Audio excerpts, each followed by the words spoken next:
Hey everyone, Dan Johnston here. I'm the Jack of all Ministries, and today I'm going to give you some useful jargon to help you in your studio research process.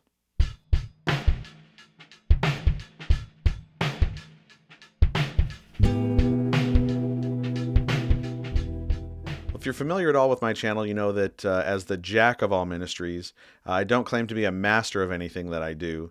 And so when I started this studio build process, I was pretty familiar with quite a few components. I have a lot of connections to the audio industry, but I myself have never really done it professionally. And so I had to do quite a bit of research before I started building my own DIY home studio. And during the process, I would watch these videos from these guys that were like, PhD acousticians talking about these terms, standing wave this and, antinode that. And I'm like, I have no idea what these people are talking about. And so I'd almost have to stop every video or leave any article I was reading to go look up what these terms meant. And by the time I figured out what the heck they were talking about, I couldn't remember what video I was watching. And so there was this constant, circular pattern where I was lost in this ocean of information where I had no idea what was going on. And so now that I'm, kind of pretty much at the tail end of my studio project, I wanted to compile a list of terms where if you watch this video and the next video, it'll give you a little bit of a head start so that you can kind of just get that baseline as you're doing research yourself. So if you're watching this video, there's a couple of things that might be helpful for you. Number one, you can watch this to learn what some of these terms mean. If you've never heard these terms before, this would be a great place to kind of get that, basic idea of what the terms might be. The second thing you might want to do here is to test yourself. I'm going to say the word before I give you the definition, so you can kind of just, hear the word, pause it, give your own definition, and see how much you know yourself, and you can match it to what I've come up with on my research. And the last thing you can do is this can kind of be just a quick reference where if you just kind of keep it open in a separate tab or something like that, when you're watching these videos, you can pause, quick, come back to these videos, and then just hurry up and look up the term real quick so that you can keep going with your own research project. Now, with that being said, I want to start off by reading off the entire list of terms that we're going to go over. Now, this is going to be a two-part video series, so I'm going to read you both parts that we're going to be going over in the videos. If you have any idea of a term that you think might need to be added to this list, leave it in the comment section below, and I'll try to add it in there for the second video. If you don't want to hear this, glazing over, go ahead and skip to the next part where we actually get into the definitions. But here are the words that we're going to be looking at today. The basic terms we're going to look at first are amplitude, sound pressure level or SPL, decibel or dB, acoustic, frequency, hertz or cycles, and wavelength. And then we're going to look at the soundproofing category, which is going to include attenuation or damping, diffraction, mass-loaded vinyl or MLV, and transmission, and then we'll look at acoustical impedance, impact noise or impact transmission, flanking noise, and then decoupling or isolation. Then we're going to get into the sound treatment portion, which is going to include absorption, reflection, reverberation or reverb, echo or delay, comb filtering, phase, and then we're going to get into the room modes in the next video, and that's going to include room mode, antinode or constructive, node or destructive, the fundamental, the harmonics, pressure or wave energy, ray energy, the Schroeder frequency or your room crossover, standing or stationary waves, traveling waves, and sympathy or sympathetic vibration. Then we're going to look up different types of treatment. We're going to look at bass trap. We're going to look at pressure treatment or resonant treatment. We're going to look at the diaphragmatic or flexural absorbers, the Helmholtz absorbers, the membrane absorbers, and tube traps. And then we're going to look at diffusion, and then we're going to look at velocity or friction or porous absorbers. And then finally, we're going to get into a measurement category, which will include the Bolt area, the Bonello frequencies, measurement microphones, the noise floor or ambient noise, the NRC, which is the absorption coefficient or the noise reduction coefficient, STC or sound transmission class, and then finally we're going to look at RT60 and the related terms to that. Now I feel it's important to say here that this is just about more the room side of things. I'm not going to be looking at dictionary terms for things like condenser microphones or DAWs or consoles or anything like that. I'm just going to be looking at the stuff that is more room specific and the setup process of your studio.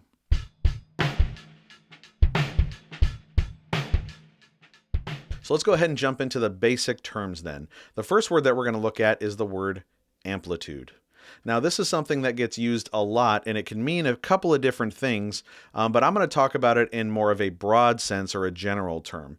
It can get pretty complicated when you talk about amplitude, but actually, really what I'm talking about are the extreme portions of a vibrational wave at the point where the air molecules are excited the most, if you will. So basically, shorthand, I'm talking about volume. When somebody says amplitude, they're talking about the volume of a frequency.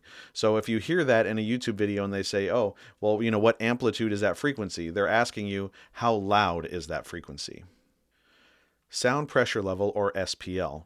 Now, this is actually a measurement of amplitude in a way. Now, my understanding is that the relationship between SPL and amplitude gets a lot more complicated than that, and it goes way over my head really quickly.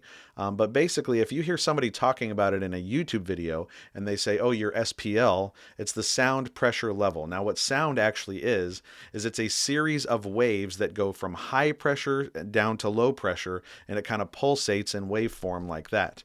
And so basically this pressure then excites the air molecules around it.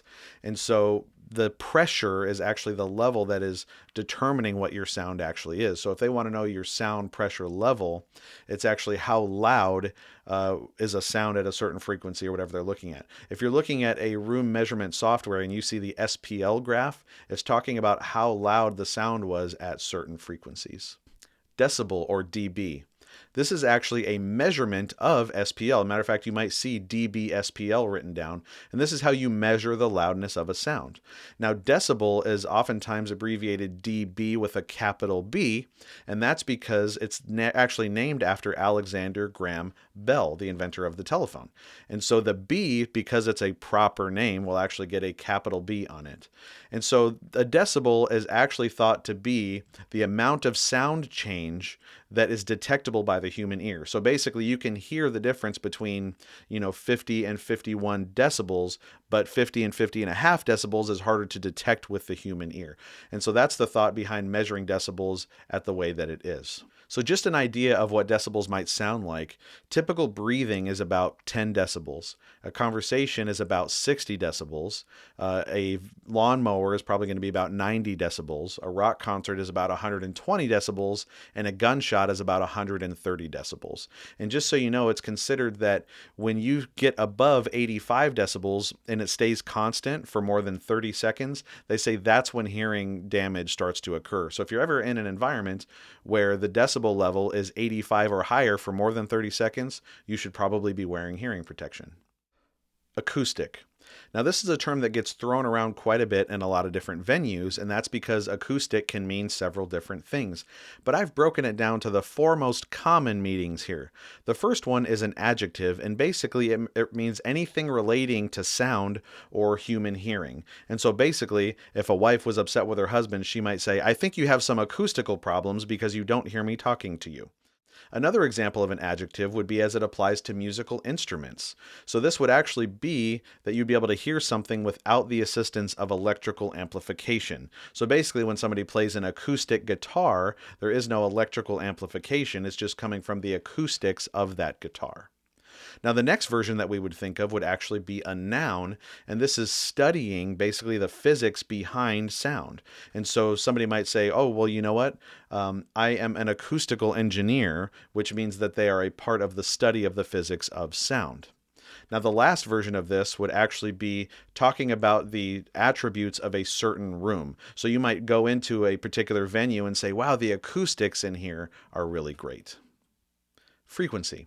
I mentioned that sound is actually a wave of high and low pressure energy. Now, sound moves at roughly a fixed speed all the time, and so as it's moving, the pulses of high to low pressure energy may actually be different from wave to wave. And so the speed or the frequency at which this happens within a second is known as the frequency of the wave.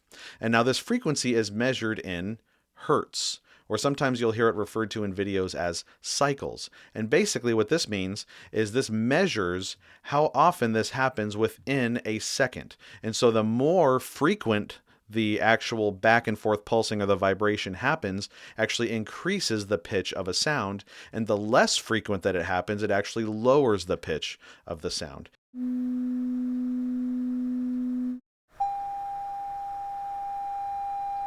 And so if you're going to talk about something being about 125 hertz, that is a low pitch frequency because it only vibrates 125 times in a second. However, if you're talking something about 18,000 hertz, that's going to be a much higher pitch because it happens to go back and forth so many more times in just 1 second. Wavelength. Now, one cycle of a sound wave is from high pressure to low pressure to high pressure again.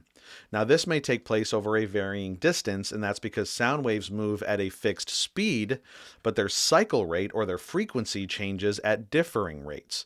And so basically the wavelength is how long it takes or what distance it takes rather, for a sound wave to complete one cycle. Now, in a high-pitched frequency, it doesn't take very much distance at all to complete one cycle because it's going back and forth very quickly. However, when you get into the lower frequency range, you start to see some of these, 30, 20, cycle sound waves that actually can cover quite a bit of distance. I mean, we're talking 20, 30, 40 feet long for these waves to actually complete one cycle high to low to high. And this becomes very important when you start worrying about things like room modes in your room, which we will hit on the next video. So that brings us to the soundproofing portion of our terms. Now, if you watched my basics of soundproofing video, you'll remember that soundproofing is basically the art of preventing sound from going from one place to another, which is different from sound treatment, which is about how a room actually sounds. And so the first word that we're going to look at here is the word attenuate or dampen. And basically, this is the effort in removing the energy from a particular sound wave. Now, this might be done at the SPL level, which is the initial sound that a frequency might be in your room, or it can be done in terms of reverberation, where you want to diminish the energy of bouncing waves within your room. Diffraction. Diffraction refers to a sound wave's ability to get around an object, and this is all based on sound waves. And so basically, if you take a sound wave, we'll say 190 hertz or so, it's roughly going to be a 6-foot sound wave. Now, if you put a wall in front of that sound wave, which is about 6 feet tall, and it's a solid wall, then that frequency, that sound wave is not going to be able to get through the wall in a very efficient manner. Now, it could reflect around that obstacle by bouncing off of another surface or something like that, but in terms of going straight through it, it's going to have a much more difficult time because the object is just as big or bigger than the sound wave.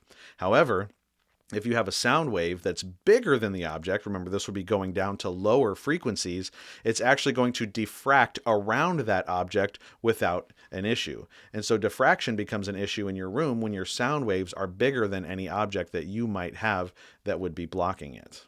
Mass-loaded vinyl or MLV. I just wanted to put this term on here because sometimes you'll see MLV abbreviated and you won't know what they're talking about. Now, mass-loaded vinyl is a product that was invented to add mass to your walls in a very efficient way because it doesn't take up a whole lot of space, and it's also really easy to install. It's basically just a 1/8 inch, 1/4 inch, 1/2 inch, whatever sheet of vinyl that you can hang up on your wall, either between sheets of drywall or behind it so that it hangs in a loose fashion, and that helps to dampen sound from going from one place to another. Sound or noise transmission. This is the ability of sound to transfer through a certain medium. Now, air itself is a medium, and so as sound transfers through it, it does get slowed down a little bit. It's not perfectly transmissible, but walls have a certain transmission, water has a certain transmission, and even instruments have certain transmissions. And so if you're building a wall and you're trying to soundproof something, you don't want it to have a high noise transmission. You want it to be a low transmission because that would prevent the sound from actually transferring through the wall. Acoustic impedance. This is basically the opposite of noise transmission, if you will. Basically, this is the idea of how a medium will resist sound transfer through it. It's kind of like resistance in electrical circuits. Basically, the idea here is that if something has more impedance, it will block the sound from going through it better. So concrete has a very high impedance, while air has a very low impedance. Now, I should mention that this is measured by the Pascal second per cubic meter, or the rail. Or the ryle. I don't know how to say that. Basically, it depends on what system you're using. Or sometimes this is referred to as an acoustic ohm, which is very similar to the electrical term. Impact noise or impact transmission. This is basically what happens when an object strikes a surface and sound is transferred through that surface. And so basically a great example of this is when you're sitting in a basement and you can hear footsteps going up above you. That is impact noise because the impact of the feet vibrate the floor and transfers through and into the room below. Flanking noise. This is the ability of sound to work its way around a certain type of barrier. And this might be because a building is a shared structure, so sound may be able to vibrate not through the wall that's blocking it, but actually in the framing around it, in the ductwork around it, or even in a crawl space underneath it. I experienced some flanking noise earlier as I was sitting in my studio recording because my wife is doing laundry, and you could actually hear the washing machine drain through the drain that has an opening inside of my studio. Even though my studio has barriers to prevent sound from the laundry room from getting in here, it's still able to travel through the pipes because they are connected. Decoupling or isolation. This is how we fight back against flanking noise and impact noise. If you can take the structure of your room and separate it from the structure where there might be sound sources from, you're breaking that connection of surfaces, and so that's called decoupling or isolation. A lot of times you hear this referred to as building a room within a room. So you have your room that you build which makes no or little contact with the existing building around it. And sometimes we'll use specialized materials in between there, say like rubber materials or felt or something like that to create a buffer between the two hard surfaces in contact. Sometimes I've even heard that studios are built with springs that actually suspend the room next to the existing room so that there is no chance for vibration to take place unless it travels through the springs. So you really minimize contact points, which prevents sound from transferring from one place to another via flanking noise or impact noise. So that brings us to the sound treatment portion. Again, this is different from soundproofing, which is stopping sound from getting from one place to another. The sound treatment is actually treating a room so that it sounds good on the inside by changing the way things sound within the room. So the first word we're going to look at is absorption. And this is the act of actually removing energy from a sound wave as it passes through a material. And basically the reason we would want to absorb it is this actually lowers certain SPLs, or it can actually lower the amount of reverb within a room. And that's what helps it to sound better and a little bit more crisp and clear when we're recording things. Diffusion. This is actually the act of spreading out sound within a room. Now, if one sound wave hits a wall and it all bounces off in the same direction at the same time, then you actually get kind of one chunk of reverb from that sound wave. And so what a diffuser does is it actually spreads those sound waves within the room and thins them out. So basically, if it was all going to hit in one direction, it can spread out their direction, and it can also spread out their timing, so your reverb is a little bit more even within the room, and it sounds less like an echo and more like reverb. And what it can do is it can actually make your room sound better, fuller, and larger than it actually is. Reflection. This is the act of a sound wave actually bouncing around a room. This would be any energy that doesn't either get absorbed or transmitted through the wall. Basically, you can think about pool balls on a pool table, and this is the way that sound waves will react when they are reflecting within a room. Reverberation or reverb. This is basically the act of several reflections in a room that are slightly delayed hitting your ears at separate times. This actually makes the sound a little bit more blurry. Reverb sounds like this. Echo or delay. This is basically the same principle, but rather than having a short series of sounds hit your ear, these are a little bit longer and more spaced apart, so the sound itself is a little more clear, so it actually sounds more like a repeat rather than just a blurry sound. Echo sounds like this. Comb filtering. This is an interesting effect that your ears can hear when you hear a source sound and then a slightly delayed version of the same sound hit your ear just slightly later. Now this can happen for a couple of different reasons. For one, you may have two different speakers playing the same sound, and one of them is a little bit further away from you than the other one. This also might happen when you have two different microphones picking up the same sound, but the mics are slightly different distances from the sound source. But most commonly, comb filter is talked about in a studio setting when you have a speaker that has a reflection right next to it, and so that reflection takes a little bit longer to get to your ears. This commonly happens when you're sitting at a desk and the speakers are reflecting off the desk, they're reflecting off a console, or even a computer monitor. And so this is very simply fixed by setting down some type of absorbent material on the surface that it's reflecting from, and you'll hear that the comb filter goes away. Comb filtering sounds like this.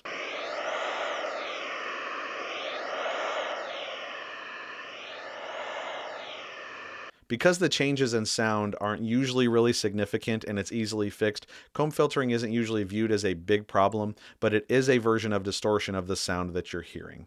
The reason it's called comb filtering is because if you look at a room measurement graph where comb filtering is taking place, it'll appear like a comb because it'll have kind of this top part with little bristly thingies sticking down. Bristly thingies is a technical term.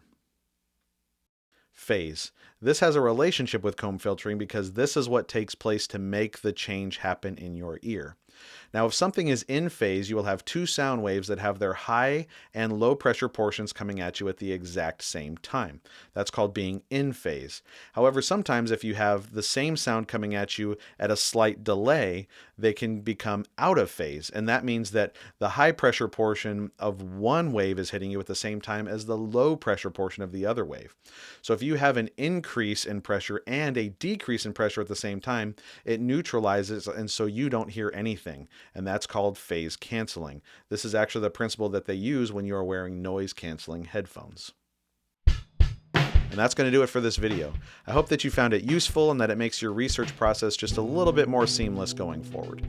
If it did, I'd appreciate it if you'd consider liking this video and subscribing to my channel, because this is the type of stuff that I love to tackle. And with that, I hope that you have a great day, and I will see you on the next video when I cover part 2 of useful studio jargon.